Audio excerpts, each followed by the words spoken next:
ស្លឆ្ងាញ់ដោយសារគ្រឿងណាចាគ្រួសាររុងរឿងក៏ដោយសារភរិយា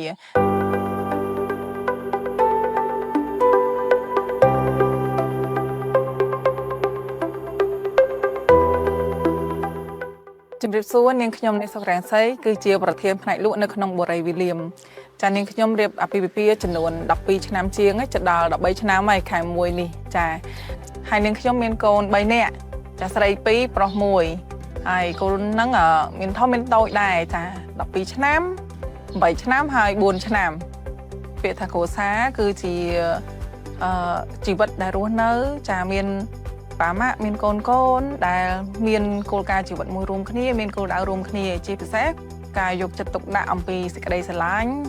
ការរស់នៅការសិក្សាក៏ដូចជាការអភិវឌ្ឍផ្ទាល់ខ្លួនចំពោះឪពុកម្ដាយនិងកូនផងដែរហើយមិនតែប៉ុណ្្នឹងទេក្នុងនាមជាខ្ញុំជាម្ដាយក៏ដូចជាអាណាព្យាបាលរបស់កូនចាក៏ជាប្រពន្ធផងដែរគឺយើងមានតួនាទីចាំបាច់មែនទែននៅក្នុងក្រុមគ្រួសារព្រោះអីចាដោយពាក្យចាស់និយាយថាស្លឆ្ងាញ់ដោយសារគ្រឿងណាចាគ្រួសាររុងរឿងក៏ដោយសារភរិយាចាអញ្ចឹងក្នុងនាមខ្ញុំជាភរិយាម្នាក់ខ្ញុំទទួលខុសត្រូវចាទៅលើការលើកទឹកចិត្តសម្រាប់ប្តីហើយនិងកូនផងដែរសម្រាប់ក្តីសុបិនរបស់ខ្ញុំទៅលើគ្រួសារអ្វីដែលខ្ញុំចង់ឃើញបំផុតគឺកូនរបស់ខ្ញុំ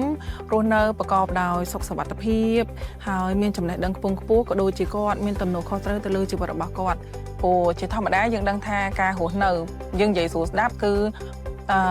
ខ្ញុំចង់ឲ្យគាត់គឺជាក្មេងដែលគាត់រស់នៅមានភាពឯករាជ្យចាមិនថាមានរឿងអីក៏ដោយគឺគាត់មានចំណេះដឹងមានប្រាជ្ញាក្នុងការសម្រេចចិត្តមួយដ៏ត្រឹមត្រូវសម្រាប់ការរស់នៅ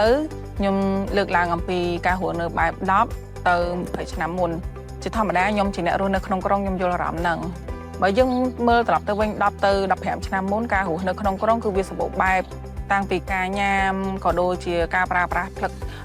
ទឹកស្អាតភ្លើងស្អាតចាមានទឹកភ្លើងប្រើកាពះគ្រប់គ្រាន់ហើយមន្ទីរពេទ្យឬក៏ផ្សារអីគឺតាមហ្នឹងគឺតែម្ដងប៉ុន្តែនៅពេលដែលយើងវិលត្រឡប់មកមើលបច្ចុប្បន្នភាពនេះវិញថាតើយើងគួរតែជ្រើសរើសលំនៅឋានឬក៏កន្លែងស្នាក់នៅ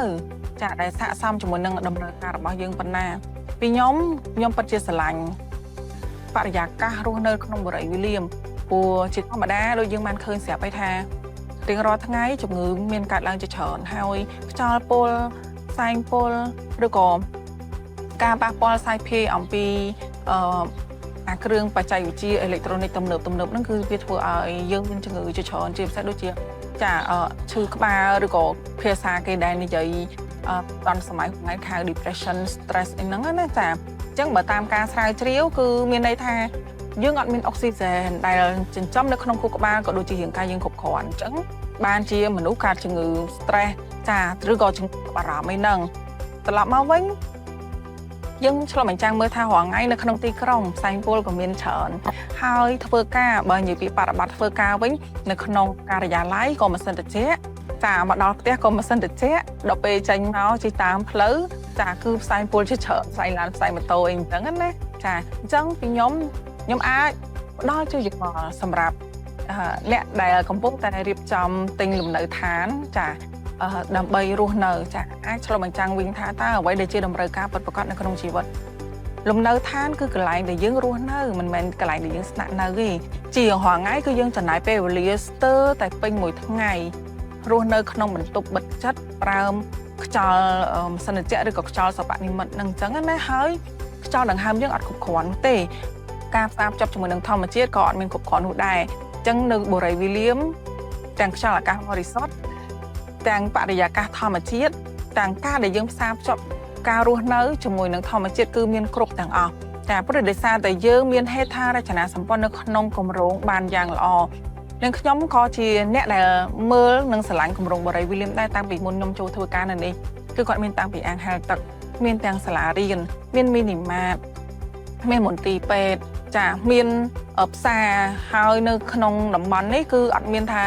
ឆ្ងាយពីទីក្រុងនោះឡើយចាព្រោះអីជិះត្រឹមតែ10ទៅ15នាទីឬក៏20នាទីយើងទៅដល់ផ្សារទំនើបទីពេទ្យសម្ដេចតេជោគឺផ្សារអ៊ីអន2ហើយក៏ដូចជាផ្សារភូមិជាច្រើនផ្សេងទៀតដែលសម្បូរបែបទៅដោយបន្លែត្រីសាច់ធម្មជាតិផងដែរចាសម្រាប់ខ្ញុំផ្ដល់ជាជម្រើសទៅកាន់អ្នកទាំងអស់គ្នាដើម្បីជ្រើសរើស តែបើខ្ញុំវិញខ្ញុំណែនាំបរិយវិលៀមហើយគឺជាកន្លែងដែលអ្នកទាំងអស់គ្នាត្រូវការចាំបាច់ក្នុងការរស់នៅមែនតើ